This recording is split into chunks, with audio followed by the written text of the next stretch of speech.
New jacket?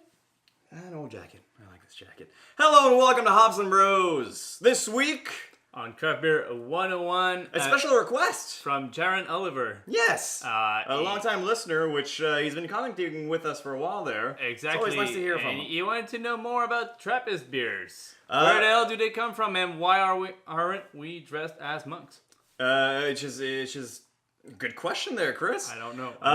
So that's the first thing with Trappist is it's not actually a style. It's more of a way to legally have something on your beer. So to be able to have the word Trappist on your beer, you have to be part of a certain order. That's actually a monasteric order? Yeah, it's monks. Monks. It's monks. Basically, monks control Trappist beer.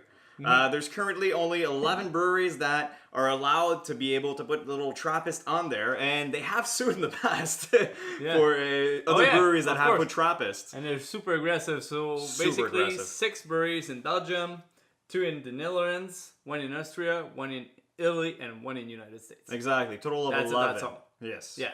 And if you're not part of this organization, then you're not allowed to have Trappist in your name. Yeah, exactly. And other important criteria. I didn't know if you have that. But I've got a couple things. But the no, criteria. We have the criteria to be. I don't have the exact criteria, so please, the criteria. So first, it needs to be brewed in between, like inside a Trappist monastery.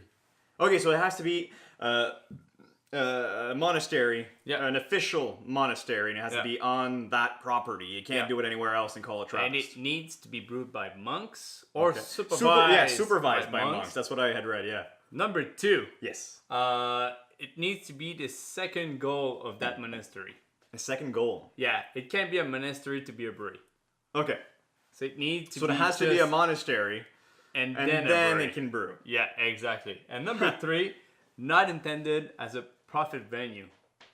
Oh. Yes. Well, that gets things interesting. Yes. Considering that we can have Trappist beer here. Yeah. From Chimay or even Orval, I've seen in the past. Yeah, Orval, Rochefort is also a good one. Yeah. I don't have all the names. No, I have these two. I'm like, these two I've seen before. We were able to get our hands on two of those. Yeah, so the Trappist here, this one's from Netherlands, this one is from Belgium, and this one is not a Trappist beer. So the goal of showing this beer is that you can basically get pretty much the same style without it being a Trappist beer. So if you want to get your hands on an Abai style, am I pronouncing it well? Abai? I'm sure. Abai style beer. Abbey style beer, then you're close to the other ones. So don't rush yourself at finding an exact Trappist, but let's get more into it. Well, that's the thing is, you can have great beers that are not necessarily going to be Trappist beers.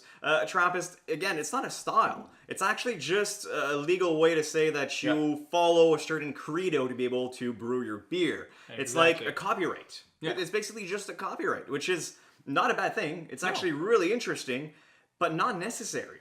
Because it doesn't really protect the style. It protects the savoir-faire of the beer, the knowledge behind it, the Trappist way to brew beer. So you know it's going to be brewed in the same way that it has for hundreds of years. Yeah. But that doesn't mean that things have changed since then. Yeah, but usually, what's Trappist beers? What does it cover up? So on my research, it splits up on I have 4 different style of Trappist beers that covers it up. So the first one is the Patter's beer. Patter's beer. Okay. So it's all together. It's a weird word, but it basically says it's the beer that's made only for the monks to drink. The monastery. Okay. So and privileged visitors can usually drink this one. Number 2 is the Henkel, which means the lightest beer they have. Okay. So it covers up. It's the lightest beer. Usually it's a lot more on the commercial side of things. Third one, we have the double. So a double. Yeah. Which usually low bitterness, heavy body, malty, nutty finish to it. Like we already drank a double. It's kind of like classic. And then you get the triple. Triple. I don't know. Double. I added like it's an Italian twist. Right? You get double and triple. Yeah. I don't know if it's the right thing, but yeah. Triple brewed with higher carbonation level on it to balance out the sweetness of the beer, because usually it clocks in between 7.5% to 9%. And it's a lot heavier. So it's a lot of heavier, but it's also like around 30 plus IBUs. Something I didn't know about. But where do the Trappists started off, Max?